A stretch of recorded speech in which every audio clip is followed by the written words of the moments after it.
Assalamualaikum warahmatullahi wabarakatuh. Perkenalkan, saya perwakilan dari kelompok 4 akan menceritakan tentang Perang Hunain. Nama saya Lia Ramdian Yusuf.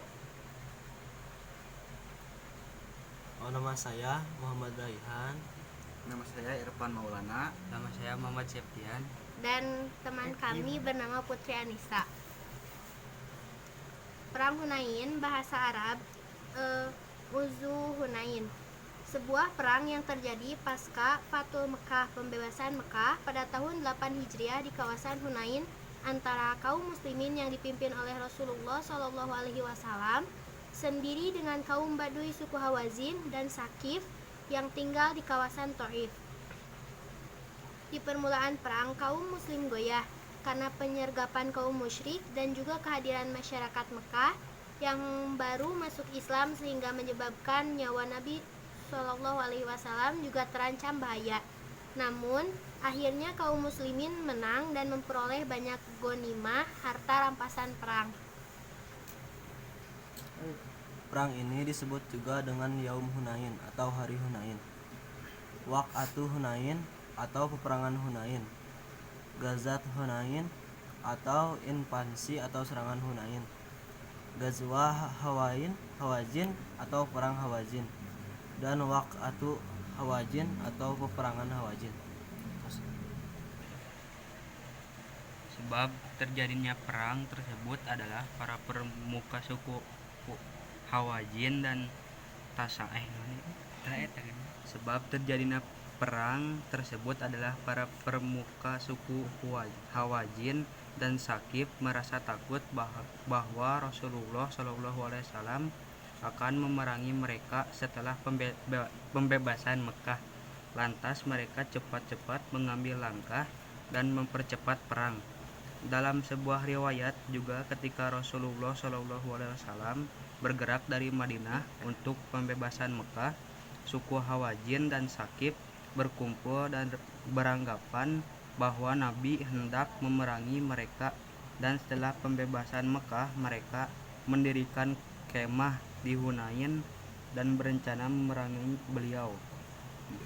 Mayoritas suku Hawazin seperti Bani Nasir, Jusyam, Sa'id bin Bakar, dan kelompok dari Bani Hilal berkumpul dengan dipimpin oleh Malik bin Auf al-Nasri. Namun sebagian suku lainnya yang memiliki nama seperti Kaib, Kilab, dan Bani Numair tidak ikut serta dalam pertemuan tersebut. Semua sekutu Tasyib dengan dipimpin oleh Qorib dan Aswad dan Dujul Karimah dan Subay bin Harib dan saudara Ahmar bin Hadis dari Bani Malik juga ikut bergabung dengan mereka. Ketika Malik bin Auf berencana memerangi Rasulullah SAW, ia membawa serta harta benda, istri dan anak-anaknya supaya mendorong laki-laki dalam membela mereka. Saat tiba di lembah Al-Shad, tanah yang sulit dan datar serta medan yang tepat untuk meradek kuda, Duraid bin Aswid Ismah, laki-laki lanjut usia dari suku Jusyam yang ahli strategi dan ahli perang, mengatakan jika perang ini merupakan sumber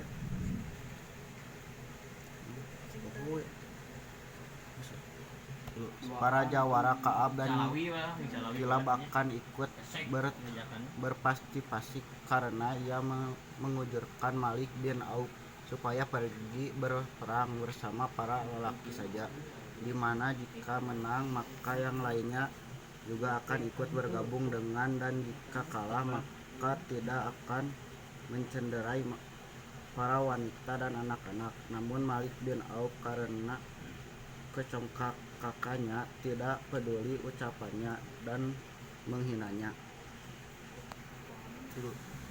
Di lembah Autsah, banyak sekali bala bantuan dari segala penjuru kepada mereka.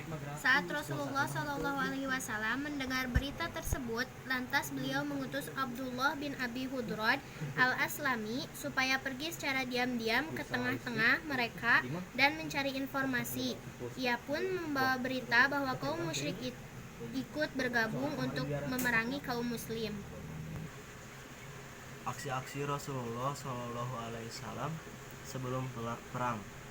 Dalam riwayat Ibnu Ishaq dari Imam Bakir alaihissalam, saat Rasulullah SAW memutuskan untuk memerangi suku Hawazin, beliau mengutus seseorang menemui Sofwan bin Umayyah, salah seorang pemimpin Quraisy yang masih musyrik, dan memintanya supaya meminjamkan baju besi dan senjata-senjatanya kepada beliau dan kaum muslim.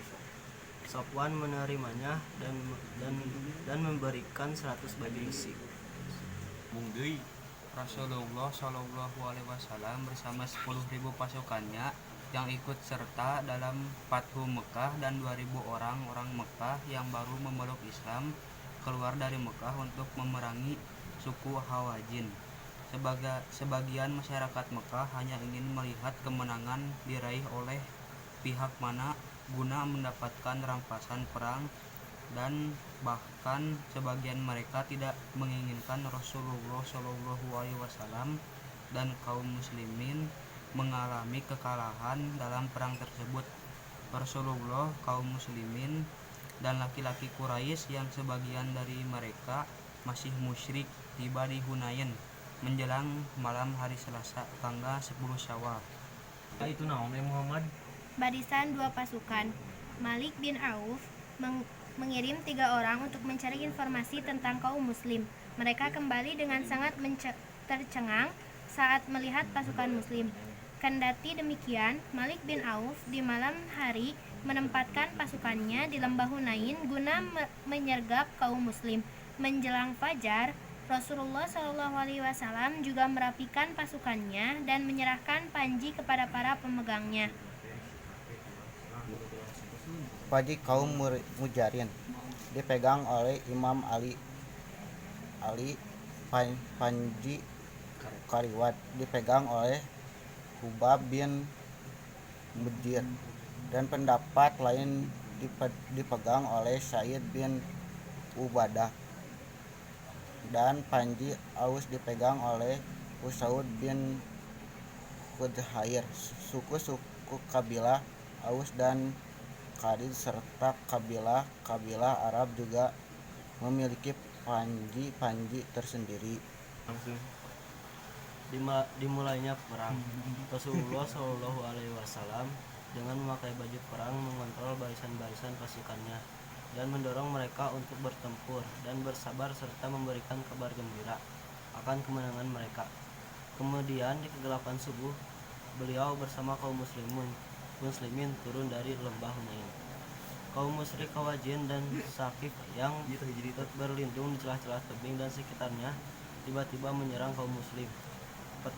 Pertama-tama para penunggang kuda Bani Sulaim, dan kemudian masyarakat Mekah dan lainnya tercerai-berai dan mereka melarikan diri. Sampai tidak ada seorang pun dari mereka yang melihat ke arah belakang mereka.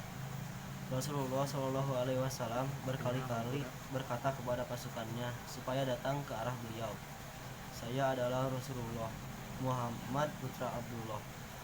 Namun masyarakat tetap bercerai-berai dan hanya sedikit sekali dari mereka tetap yang tinggal bersama beliau. Para pembela Rasulullah dan orang-orang yang melarikan diri dari perang. Referensi yang ada berselisih tentang jumlah orang yang tetap komitmen di samping Rasulullah Shallallahu Alaihi Wasallam. Sebagian riwayat hanya menuturkan 4 orang saja: Imam Ali alaihissalam, Abbas bin Abdul Muttalib, dan Abu Sufyan bin Haris bin Abdul Muttalib dari Bani Hashim, dan Ibnu Mas'ud. Menurut riwayat lain, hanya 10 atau 9 orang dari Bani Hashim bersama Rasulullah Shallallahu Alaihi Wasallam, termasuk 3 orang yang sudah disebutkan di atas, dan ditambah 1 orang dari selain Bani Hashim, yakni Aiman bin Ummu Aiman. Sejarawan menulis jumlah orang-orang yang melarikan diri dari perang adalah 100 sampai 300 orang. Sebagian masyarakat Mekah Tulaka yang kabur seperti bin Abu Sufyan bin Harb dan Kaladah bin Al-Hanbal menampakkan kebenciannya terhadap Islam dan kaum muslim, dan bahkan Saibah bin Utsman bin Ali Talha yang ayahnya tewas dalam perang Uhud berusaha mengincar nyawa Rasulullah namun gagal. Suratan kaum musyrik pasca perang. Kaum musyrik bersama Malik bin Auf kembali ke Taif. Sebagai dari mereka juga mendirikan kemah di lembah Al-Had, dan sebagian yang lainnya pergi ke Naklah. Rasulullah SAW mengirim sekelompok pasukan untuk mengejar kaum musyrik yang kembali ke Nasha dan mengutus Abu Ammar dan Asy'ari supaya mengejar kaum musyrik yang kembali ke Aus. Abu Ammar gugur dalam mengerjakan tersebut dalam anak pamannya Abu Musa al-Ash'i bertempur melawan kaum musyrik dan mengalahkan mereka. Dalam perang ini, Syaimah putri Haris bin Abdul Uja, saudara sesusu Rasulullah, jatuh ke tengah kaum muslim karena ia dibawa ke hadapannya. Maka Nabi pun menghormati, dan dengan permintaan dia sendiri, ia pun kembali ke kaum. Dinukilkan bahwa dialog Syaimah dengan Rasulullah dan mediasinya tentang para tawanan Hawazin termasuk salah satu dalil pembebasan para tawanan. Aksi-aksi kaum muslim pasca perang. Sesuai perang, Rasulullah SAW mengizinkan kepada setiap kaum muslimin untuk membunuh seorang musyrik dan mengambil baju besinya untuk dirinya. Kemudian mereka mengumpulkan para tawanan dan rampasan perang di hadapan beliau. Rasulullah SAW berkata supaya para tawanan dan harta benda yang ada dibawa ke Ji'rana di barat daya tebing Hunain dan disimpan di situ. Pasca perang, Rasulullah pergi ke Ji'rana pada hari Kamis malam 5 Dzulqa'dah tahun 8.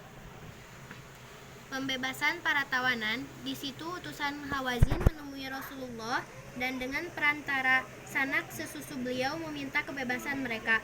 Karena beliau memberikan saham para tawanannya sendiri dan saham Bani Abdul Muthalib kepada mereka, lantas kaum Muhajirin dan Ansor juga merelakan sahamnya dan menyerahkannya kepada Nabi. Beberapa orang yang tidak menerima setelah itu juga memerdekakan para tawanannya.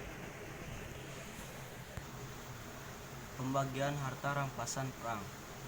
Rasulullah SAW saat membagikan harta rampasan perang, pertama-tama Nabi membagi kepada para pemuka Quraisy dan kabilah Arab supaya hati dan kabilah mereka condong terhadap Islam. Kemudian ia memberi sebagian mereka 100 unta seperti Abu Sufyan dan memberi 50 atau 40 kepada selainnya. Lantas beliau berkata supaya menjumlah orang-orang dan harta rampasan serta memberi saham kepada setiap orang. Sekelompok Ansor melakukan proses kepada Nabi memberi salam besar kepada para pemuka Quraisy dan Arab. Ia berkhutbah di tengah-tengah Ansor dan membuat mereka menjadi malu serta memuji dan mendoakan hak mereka. Sekian dari kami, kurang lebihnya mohon maaf. Wassalamualaikum warahmatullahi wabarakatuh.